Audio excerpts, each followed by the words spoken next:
देखिए, आज का हमारा टॉपिक है डिस्काउंट। डिस्काउंट का मतलब होता है किसी भी चीज पर क्या देना, छूट देना, या फिर इसे क्या बोलते हैं, बट्टा देना। छूट या बट्टा देना किसी भी आदमी को। और हमेशा अब अगर डिस्काउंट आ जाता है तो इसमें एक चीज आएगी, जैसे सीपी कॉस्ट प्राइस हम पढ़ा करते थे, क्रय मूल्य पढ़ते थे ना लाभ आने में। तो किसी भी चीज को हम खरीद के लाएंगे, आफ्टर दैट उसका क्या तय करेंगे और उसके बाद में उसे क्या कर देंगे, बेच देंगे। ये जरूर। प्रॉफिट लॉस में हमने ये सीखा था कि लाभ और हानि हमेशा किस पर होते हैं, सीपी पर। और लाभ या हानि होते ही वो चीज क्या हो जाती थी, बिक जाती थी। बिक जाती थी, बोलो क्लियर। आपने या तो लाभ ले लिया या हानि, बिक गई चीज। अब आगे से याद रखना है कि डिस्काउंट हमेशा किस पर मिलेगा। सबसे इंपॉर्टेंट चीज ये है, एमआरपी का मतलब होता है मार्क्ड प्राइस। शॉर्ट में हम मार्क्ड प्राइस बोलते हैं, वरना इसको डिटेल में बोलते हैं maximum retail price. Maximum retail price, ठीक है। अधिकतम मूल्य, उसके अंदर सारे टैक्स वगैरह सब कुछ इंक्लूसिव है, उसके अंदर ही है सारी चीजें। तो ये मार्क्ड प्राइस होती है। तो आदमी कभी भी छूट देगा तो इस मार्क्ड प्राइस पर ही देगा, कभी भी सीपी पर छूट नहीं देगा। क्यों? क्योंकि खरीदे गए मूल्य में कम करने का मतलब हो गया बेवकूफी। हानि होगी फिर तो आदमी को हमेशा। अगर आपने किसी चीज को कितने रुपए में खरीदी है और उसी में कह रहे हैं भाई तू इतने कम दे जा, तो फिर वो तो घाटा ही लगेगा हमेशा। तो खरीदे गए मूल्य पर तो हमेशा लाभ और हानि ही होता है। छूट हमेशा किस पर दी जाती है, एमआरपी पर। डिस्काउंट हमेशा किस पर दिया जाता है, एमआरपी पर दिया जाता है। याद रखना हमेशा। बोलो क्लियर है क्या? तो लिखिए इसमें एक छोटी सी लाइन,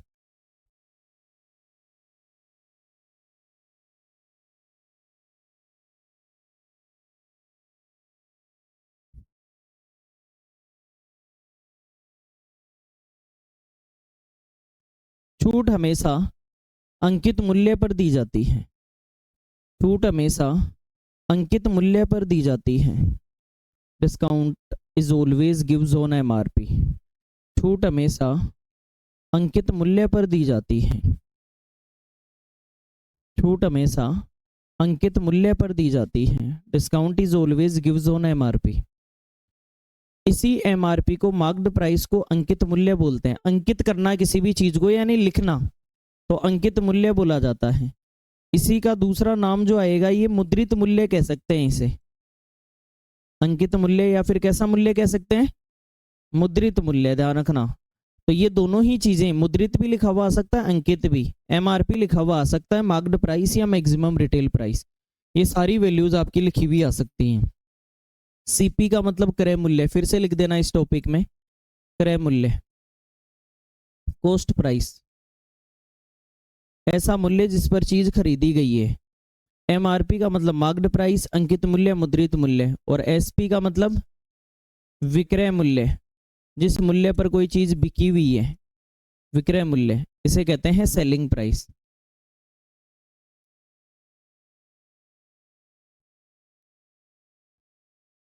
इसे कहते हैं सेलिंग प्राइस, किसी भी चीज को बेचना। बोलो क्लियर। तो लाभ और हानि हमेशा किस पर होते हैं, और छूट हमेशा किस पर दी जाती है, एमआरपी पर छूट दी जाती है। ये हमेशा ध्यान रखें आप, ठीक है। बात करते हैं इससे आगे। अब क्या होगा, किसी भी चीज का एमआरपी आपको दिया हुआ होगा, और कई बार एमआरपी पर डिस्काउंट देने के बाद में आपसे हमेशा एसपी पूछ लेगा। डिस्काउंट देने के बाद मतलब एसपी निकालने के दो तरीके। एसपी निकालने के कितने तरीके, एक तो चीज को आप खरीद के लाएंगे, तो अगर उस पर लाभ और हानि ले लिया इसका मतलब तो भी एसपी निकल के आ जाएगा। अगर चीज को खरीद के लाएंगे और उस पर लाभ और हानि ले लिया तो भी सीपी से क्या आ जाएगा, एसपी। और एक उस पर आप थोड़ा घुमाएंगे, एमआरपी तय करेंगे, फिर आदमी को ललचाने के लिए डिस्काउंट देंगे, और उसके बाद में डिस्काउंट देने के बाद भी क्या आ जाएगा। तो एसपी पर जाने के दो तरीके, एमआरपी से होके रास्ता शॉर्टकट, या फिर आप सीधा सीपी से लाभ और हानि दे दो तो भी एमआरपी एसपी पे पहुंच जाओगे। मतलब चीज बेचने के दो तरीके। इसलिए यहाँ हजारों सवाल फॉर्म हो सकते हैं, बन सकते हैं हजारों सवाल, कि आपको पहुंचना एसपी पर है और रास्ते आपके पास दो हैं। एमआरपी से होते हुए भी आ सकते हैं, डायरेक्ट लाभ हानि लेने पर, प्रॉफिट लॉस लेने पर भी आ सकता है। बोलो क्लियर है क्या? ये हमें ध्यान रखना जरूरी है। हजारों सवाल एसपी से बन सकते हैं। हजारों सवाल किससे बन सकते हैं? एसपी से। अब मैं कुछ सवाल आपसे पूछता हूँ, कुछ सवाल दे रहा हूँ मैं आपको, आपको वो क्वेश्चन करके बताने हैं, ठीक है? यहाँ लिख रहा हूँ मैं सवाल, ठीक है? यहाँ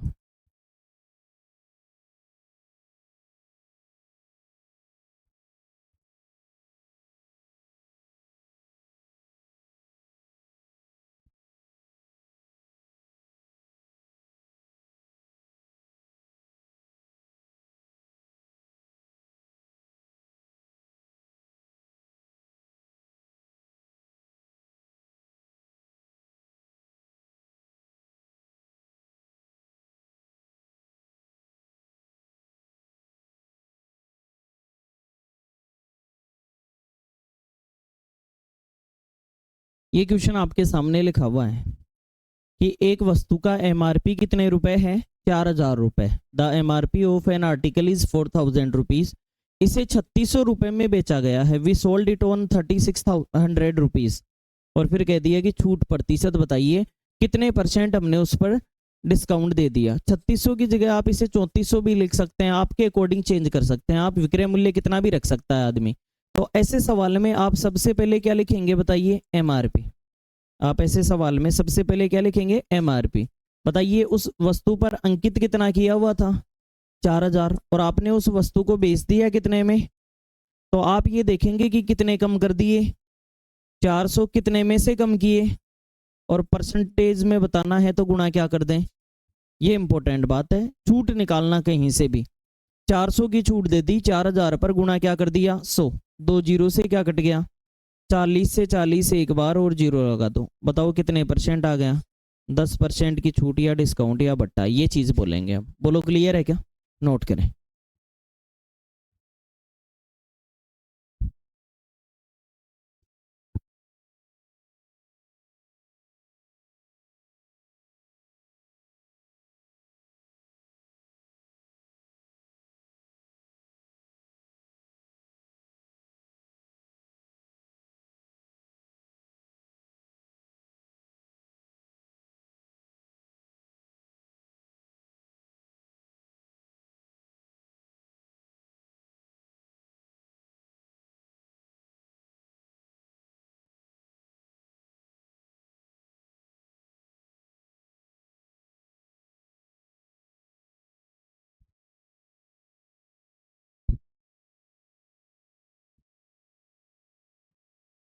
ठीक है, कर दिया।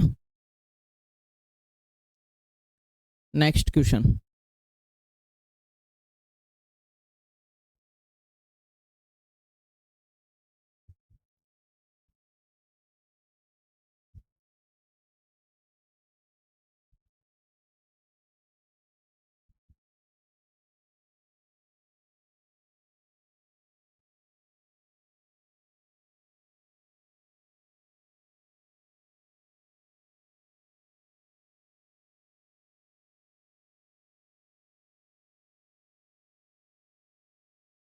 ये अगला क्वेश्चन है।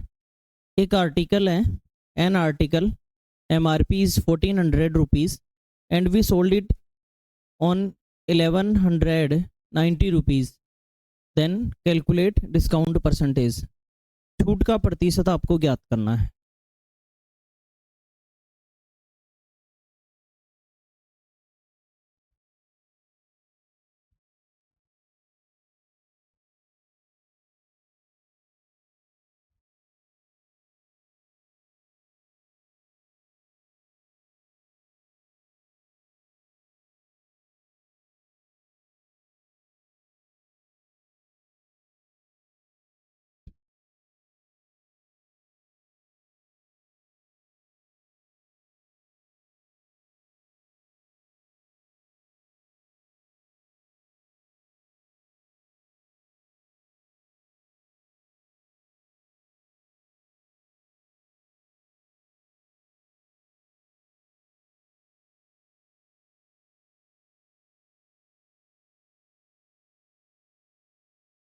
ठीक है, देखिए, तो आपने एक वस्तु का एमआरपी तय कर दिया कि वो चीज कितनी लिखोगे आप उस पर? लाए हो वो अलग ही रेट है, आपने लिख दिया उस पर 1400 रुपए। और आफ्टर दैट आपने उसको बेच भी दिया कम करके, अपने दोस्त को बेच दिया कितने में, 1190 में। तो आपने तो कम कर दिए, कितने कम किए, कितने पर कम किए, और गुणा क्या कर दें, 2 जीरो से। अब बताइए 7 से 2 बार और 21 में 3 बार और जीरो लगा दो, 30/2 कितने परसेंट डिस्काउंट है, 15% आपने अपने दोस्त को छूट दे दी। यही आपका आंसर आना चाहिए था। आ गया था क्या? Very good. ठीक है, ऐसे ही अगला सवाल करेंगे हम।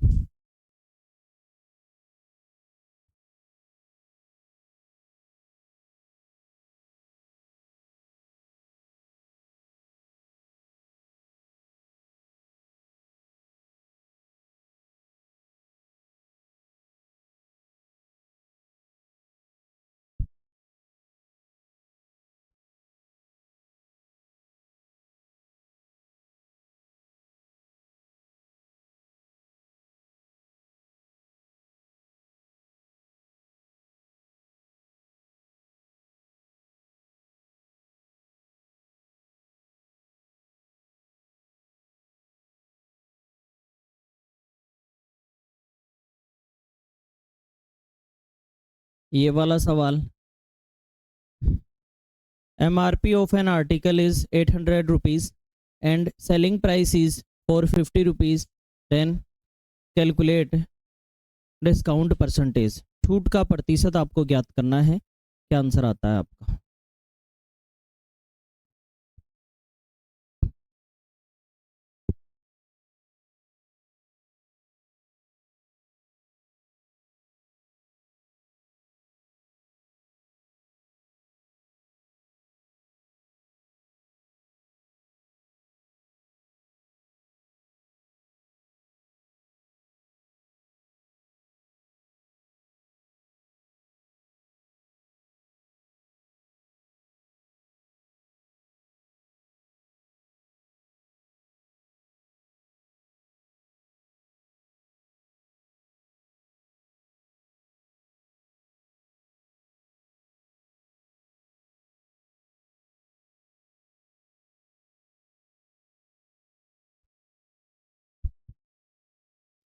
देखिए, आपने MRP फिक्स कर दिया, लिख दिया उस वस्तु के लिए कि ये कितने की है, और जब बेच रहे हो उस समय आपने उसको 440 की निकाल दिया। इसका मतलब आपने पैसे कम कर दिए, एक प्रकार से डिस्काउंट दे दिया आपने।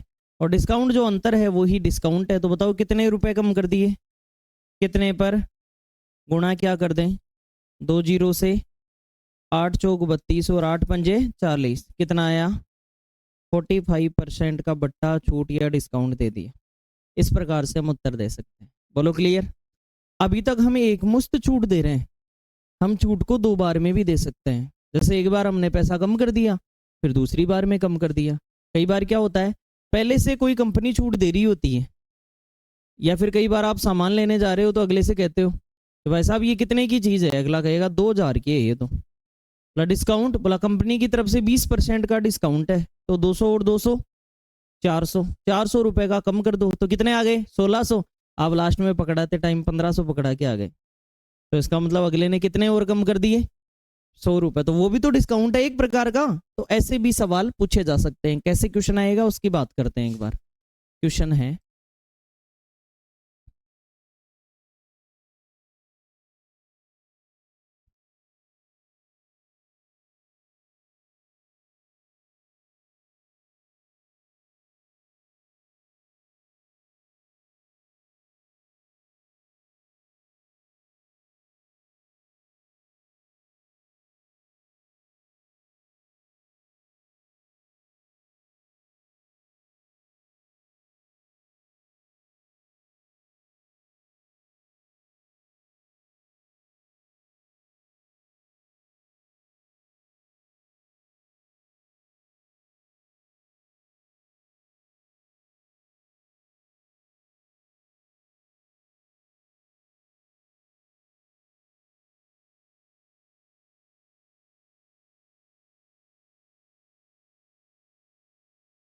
ये क्वेश्चन आपके सामने लिखा हुआ है। एक वस्तु का MRP कितने रुपए है, 1500। इस पर 20% और x% का डिस्काउंट दिया जा रहा है, क्रमागत यानी एक के बाद एक, क्रम में एक पहले फिर बाद में, और फिर इसे 1080 में बेच दिया। तो आपसे कहा है कि ये दूसरा जो x है ना, इसकी वैल्यू बता दो जरा, ये पूछा जा रहा है आपसे।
कि एक वस्तु का एमआरपी कितने रुपए की चीज दे रखी है आपको, आपने लिख लिया उस पर कि हम तो 1500 की बेचेंगे, ठीक है। जैसे ही आपके पास कस्टमर आया, आपने सोचा कि यार ये चीज़ तो बिक ही नहीं रही, तो आपने उसको डिस्काउंट दे दिया। कितना परसेंट? 20%। और 20% आपने परसेंटेज में बहुत अच्छे से सीख रखा है कि 150 कितना। अब आपको ये फील आ रहा होगा कि परसेंटेज में वो बेसिक चीज़ें कितनी काम करती हैं आगे। आपकी डेली लाइफ में भी बहुत काम करेंगी। किसी चीज़ का 20% निकाल के जोड़ना, क्या लिख के निकालोगे क्या? नहीं। आजकल तो हम सीधा करने लग जाते हैं। तो 20% हमें पहले से ही, हमारी नज़र ही यहाँ 20% पे टिक जाती है कि 10% में 150 जोड़ना है तो 20% में 300 जोड़ना है। और अगर 300 यहाँ कम करना है, अगर छूट दे रहा है अगला, तो यहाँ 300 कम करना है, तो माइनस में 300 कर देंगे, तो हमने उसको कह दिया कि भाई साहब 1200 की मिल जाएगी। अब वो आपका जानकार था, 1200 की आपने उसको बता दी, लेकिन उसने लास्ट में आपको कितने पकड़ाए? आप कह रहे हो नहीं भाई साहब ज़्यादा कम हो जाएंगे। नहीं नहीं, रखो रखो, दोबारा आएंगे फिर ले लेना। उनको पता है कि फिर आप दोबारा भी नहीं देने वाले हो। अक्सर आदमी यही कह के आता है ना दुकान पे, क्या कहता है? अगली बार आएंगे तब ले लेना। अब अगली बार वो कभी उसका आता नहीं है आदमी का, अगली बार फिर कम कराता है, फिर कहता है अगली बार आएंगे तब ले लेना। परमानेंट कस्टमर है आपके, अब परमानेंट में फ्री में थोड़ी दे देगा बेचारा। तो 1080 में बेच देता है उस चीज को। यहाँ अपन लिख सकते हैं, ऐसे आगे भी लिखा सकते थे, यहाँ भी लिख दिया 1080। तो अब आपसे पूछा है कि दूसरी छूट आपको बोला नहीं। अब वो दुकानदार घर पे बैठ के देख रहा है कि यार कहीं ज्यादा घाटा तो नहीं लग रहा, क्योंकि हमने उसकी कितने परसेंट की छूट दे दी, और अब कितनी छूट है, तो वो देख रहा है कितने कम कर दिए मैंने, कितने कम हो गए, कितने पर कम हुए, और गुणा क्या कर दें, 2 जीरो से, 12 से कितनी बार, 10% की क्या हो गई बताइए। इस प्रकार से दो छूट भी दे सकता है। पहले छूट देने के बाद में एक छूट और दी जा सकती है। बोलो क्लियर है क्या? कहीं भी छूट देने का मतलब छूट को किसी भी प्रकार से निकाल सकते हैं। ये तो एमआरपी दिया हुआ है इसलिए हम छूट निकाल रहे हैं। कई बार एमआरपी नहीं भी दिया हुआ होता, कई बार एमआरपी नहीं देता आपसे। तो अब आपके पास ये दो छूट देने से हमें ये पता लग गया कि क्या ये दोनों छूट, जैसे एक बार छूट कितने परसेंट दी और एक बार कितनी दी, तो क्या ये 30% की छूट है क्या? ये तो दिख तो 20 और 10 30 रही है। कितनी दिख रही है? 20 और 10 30। लेकिन क्या ये 30% छूट है? ये अब हम आगे पढ़ेंगे ये चीज। किन्हीं भी ज्यादा, अगर दो या दो से ज्यादा छूट हो आपके पास, तो उन्हें एक जगह निकालने के लिए क्या होता है? समतुल्य बट्टा। इसे कहते हैं समतुल्य बट्टा। एकल छूट, समतुल्य बट्टा, या फिर आप क्या क्या कह सकते हैं? एकल छूट। इसे इंग्लिश में कहा जाता है सिंगल डिस्काउंट। अगर दो छूट दी हुई हो और उनका कॉमन एक डिस्काउंट निकालना हो, सिंगल डिस्काउंट निकालना हो, तो हम क्या करें? तो एक फॉर्मूला लगाएं। अगर पहली छूट को x बोल दिया जाए, दूसरी को y बोल दिया जाए, तो x plus Y minus X Y बटे 100। अगर ये फॉर्मूला लगा देंगे हम, तो हमेशा सिंगल डिस्काउंट निकल के आ जाएगा। कितने डिस्काउंट का? दो डिस्काउंट का। x की जगह एक वैल्यू, y की जगह एक वैल्यू। अगर इस जगह हम मान रख देते हैं तो सिंगल डिस्काउंट निकल के आएगा। ये जरूर ध्यान रखें। ये तरीका दो दो डिस्काउंट पर ही काम करता है, दो से ज्यादा पर फिर आपको तरीका बदलना पड़ेगा। एक बार एग्जाम में एलडीसी में पूछा गया कि दो छूट है ए और बी, तो बताओ सिंगल डिस्काउंट बताओ, तो इसका मतलब फॉर्मूला ही पूछ लिया। तो उस जगह हम फॉर्मूला बनाएंगे ए प्लस बी बटे ए बी बटे 100 माइनस ए बी बटे 100। ऐसे ही एक बार पूछा पी और क्यू है तो बताइए, तो P plus Q minus P Q बटे, इस प्रकार से। ये दोनों सूत्र पूछे गए एलडीसी 2018 के पेपर में, प्रीवियस ईयर में देखना आप सारे। तो कई बार ऐसा भी दे देता है कि A% और B% की छूट है तो सिंगल डिस्काउंट बताओ, तो क्या बताएंगे? A plus B minus A B बटे 100। और अगर मान लो P और Q है तो P plus Q minus P Q बटे 100। यहां अगर सूत्र में हम मान रखेंगे तो हमेशा हमें क्या क्या मिलेगा? एकल छूट मिलेगी। एकल छूट या सिंगल डिस्काउंट समतुल्य बट्टा मिलेगा। बोलो क्लियर है क्या? एक बार फॉर्मूला नोट करें, फिर ये काम कैसे करता है इस पर बात करेंगे हम, ठीक है।